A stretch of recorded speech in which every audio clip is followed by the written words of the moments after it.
तुम सच में अच्छे हो या सिर्फ अपने डर को छुपाने में कुशल हो? ध्यान से सोचकर जवाब देना। तुम दूसरों की कमियां क्यों निकालते हो? कहीं ऐसा तो नहीं कि तुम भी अनजाने में दुर्योधन बन रहे हो? गीता का ये श्लोक सिर्फ युद्ध की बात नहीं करता, यह बताता है कैसे इंसान अपने डर को रणनीति बना लेता है और कैसे वही चाल उसे अंदर से हरा देती है। लेकिन सवाल यह है, क्या आप पहचान पाएंगे अपने अंदर के दुर्योधन को? जानना चाहते हैं तो इस कहानी को अंत तक जरूर देखिए, क्योंकि असली युद्ध बाहर नहीं, अंदर चल रहा है।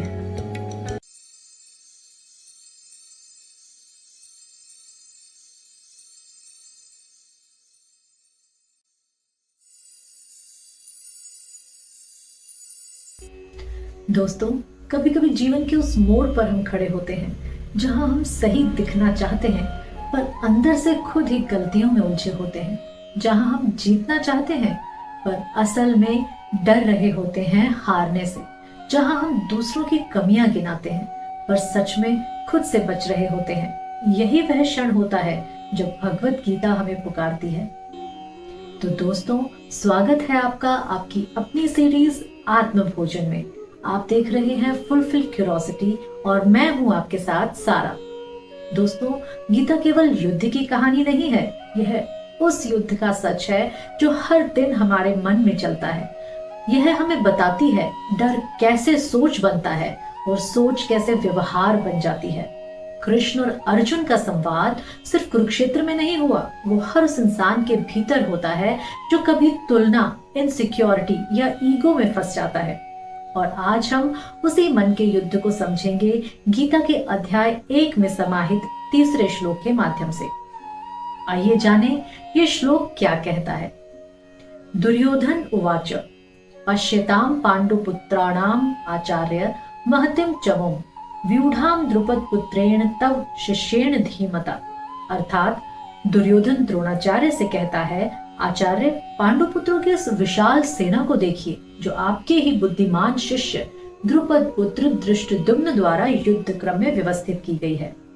देखिए, यह जो दुर्योधन का वाक्य है, उसे यदि हम सतह पर सुने तो यह मात्र एक साधारण सूचना जैसा प्रतीत होता है। वह अपने आचार्य से कह रहा है कि पांडवों की सेना को देखिए। लेकिन यदि हम थोड़ा ठहर कर भीतर उतरकर इसे समझने का प्रयास करें तो स्पष्ट होता है कि यह केवल सूचना नहीं है, यह एक सुनियोजित मानसिक चाल है। दुर्योधन उस समय युद्ध भूमि में खड़ा है, उसके पास विशाल सेना है, सामर्थ्य है, सत्ता है, फिर भी उसके भीतर एक सूक्ष्म अस्थिरता चल रही है, क्योंकि वह जानता है कि सामने केवल एक प्रतिद्वंदी सेना नहीं है, सामने धर्म, न्याय, सत्य का पक्ष खड़ा है। और जब व्यक्ति अधर्म के पक्ष में खड़ा होता है तो उसे सबसे अधिक भय किसी शस्त्र से नहीं, बल्कि सत्य की उपस्थिति से होता है। अब दुर्योधन इस भय को स्वीकार नहीं कर पा रहा, क्योंकि उसका पूरा अहंकार उसी पर टिका हुआ है। वह अडिग है, अजेय है। इसलिए वह क्या करता है, वह अपने भीतर के भय को सीधे व्यक्त नहीं करता, बल्कि उसे रणनीति में परिवर्तित कर देता है। वह द्रोणाचार्य की ओर मुड़कर कहता है, आचार्य देखिए, आपके ही बुद्धिमान शिष्य ने इस सेना को सजाया है। अब यह वाक्य जितना सरल दिखता है, उतना ही भीतर से गहरा और चुभने वाला है, क्योंकि यह केवल दिखाना नहीं है, यह याद दिलाना है, कुरेदना है और मन में हलचल उत्पन्न करना है। द्रोणाचार्य के सामने एक साथ कई भाव सक्रिय हो जाते हैं। एक भाव कर्तव्य का, एक स्नेह का और एक गहरी विडंबना का।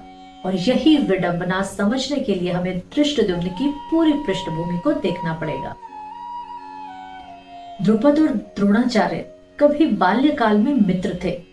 समय ने करवट ली, द्रुपद राजा बन गए और द्रोण एक निर्धन ब्राह्मण। जब द्रोण सहायता की आशा लेकर उनके पास पहुंचे तो द्रुपद ने उन्हें यह कहकर अपमानित कर दिया कि मित्रता समान लोगों में होती है। यह केवल एक वाक्य नहीं था, यह द्रोणाचार्य के हृदय पर लगा हुआ गहरा आघात था। समय बीता और जब द्रोणाचार्य ने अपने शिष्यों को शिक्षा दी तो उन्होंने उन्हीं शिष्यों के माध्यम से द्रुपद को पराजित करवाया और उनका आधा राज्य ले लिया। और अब वो अपमान का घाव द्रुपद के भीतर चला गया और उसी घाव ने एक संकल्प का रूप लिया। मुझे ऐसा पुत्र चाहिए जो द्रोणाचार्य का वध कर सके। इस संकल्प की पूर्ति के लिए एक विशेष यज्ञ कराया गया, ऋषि याज और उपयाज के मार्गदर्शन में। उस यज्ञ की अग्नि से एक दिव्य बालक प्रकट हुआ, धृष्टद्युम्न। और उसी क्षण आकाशवाणी हुई, यह द्रोण का वध करेगा। अर्थात उसका जन्म ही एक उद्देश्य लेकर हुआ था, द्रोण का अंत। लेकिन यहाँ सबसे गहरी विडंबना देखिए, धर्म और कर्तव्य में बंधे द्रोणाचार्य ने उसी बालक को शस्त्र विद्या सिखलाई जिसका जन्म उनके वध के लिए हुआ था। यह केवल घटना नहीं है, यह महाभारत का एक अत्यंत गहन दार्शनिक क्षण है। और अब वही धृष्टद्युम्न उनके सामने पांडव सेना का सेनापति बनकर खड़ा है। अब जब दुर्योधन यह सब जानते हुए द्रुपद पुत्र आपका शिष्य कहता है तो वह केवल नाम नहीं ले रहा, वह द्रोणाचार्य के भीतर उनकी स्मृतियों, उनके द्वंद्व और उनकी भावनाओं को एक साथ सक्रिय कर रहा है। क्योंकि दुर्योधन समझता है युद्ध केवल शस्त्रों से नहीं जीता जाता, युद्ध मन से जीता जाता है। यदि गुरु का मन क्षण भर के लिए भी विचलित हो गया तो उसका प्रभाव पूरी सेना पर पड़ेगा। सेना का मनोबल गिरता है, नेतृत्व डगमगाता है और उसी क्षण दुर्योधन स्वयं को एक स्थिर निर्णायक नेता के रूप में प्रस्तुत कर सकता है। यही उसकी रणनीति है, किसी की आंतरिक कमजोरी को अपनी बाहरी शक्ति बना लेना। दूसरा पहलू यह है कि गुरु द्रोण के भावनात्मक रूप से बेचैन होने के कारण दुर्योधन यह कह सकता है कि गुरुवर, यह आपका अपमान है, आपका बदला है। और इससे उत्तेजित होकर गुरु द्रोण दुर्योधन के कहने पर चलने लग सकते हैं और दुर्योधन का उन पर नियंत्रण बढ़ सकता है। तीसरा पहलू आता है कि दुर्योधन की अस्थिरता देखकर पांडव सोच में पड़ जाते हैं, आज द्रोण कैसे लड़ेंगे। पांडवों की रणनीति में भी हल्का सा डर और भ्रम पैदा होता है, जिसके कारण दुर्योधन को एक मनोवैज्ञानिक बढ़त मिल जाती है। चौथा ये कि द्रोण के चेहरे पर तनाव सबको दिखता है। कौरव सेना को लगता है कि हमारे गुरु कमजोर हैं, वे नेतृत्व की उम्मीद दुर्योधन पर डाल देते हैं। इससे दुर्योधन का नियंत्रण और आदेश शक्ति दोगुनी हो जाती है। यदि सार रूप में देखें तो गुरु की थोड़ी सी आंतरिक कमजोरी दुर्योधन की बड़ी बड़ी बाहरी ताकत बन जाती है। यही उसकी राजनीतिक चाल थी, किसी की भावनात्मक दरार को अपना रणनीतिक हथियार बना लेना। आइए अब इसी बात को एक साधारण सी लेकिन बहुत सच्ची कहानी से समझते हैं। ये कहानी है राघव की। हम सब ने ऐसा कोई न कोई राघव अपने आसपास देखा ही होगा और कभी कभी खुद भी बन जाते हैं। राघव एक कॉर्पोरेट कंपनी में काम करता था। काम करने में वह ठीक ठाक था, मेहनती भी था, लेकिन उसके भीतर एक ऐसा डर था जिसे वह कभी खुलकर स्वीकार नहीं करता था। उसे हमेशा यही लगता था कि अगर वह आगे नहीं बढ़ा, अगर उसे पहचान नहीं मिली तो लोग उसे पीछे छूटा हुआ मान लेंगे। यह डर धीरे धीरे उसके व्यवहार में उतरने लगा। अब उसने खुद को बेहतर बनाने पर उतना ध्यान नहीं दिया जितना उसने दूसरों की कमियों को पहचानने और उन्हें उजागर करने पर देना शुरू कर दिया। मीटिंग्स में वह बहुत सीधे किसी पर आरोप नहीं लगाता था, लेकिन बहुत सूक्ष्म तरीके से बात करता था। जैसे शायद इस हिस्से को हम दोबारा देख लें, पिछली बार भी यही थोड़ी समस्या आई थी, या फिर यह अच्छा है लेकिन अगर इसे थोड़ा और रिफाइन किया जाए तो बेहतर हो सकता है। सुनने में ये वाक्य बहुत सामान्य लगते थे, लेकिन टीम के भीतर धीरे धीरे एक भावना बनने लगी कि राघव भरोसेमंद नहीं है।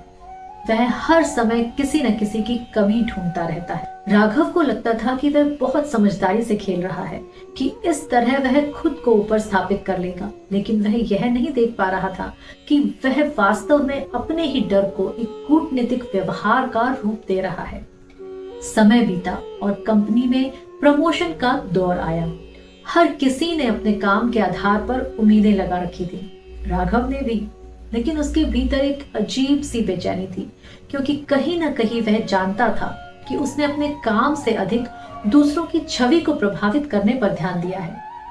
शाम को जब परिणाम घोषित हुए तो सूची में कई नाम थे, लेकिन राघव का नाम नहीं था।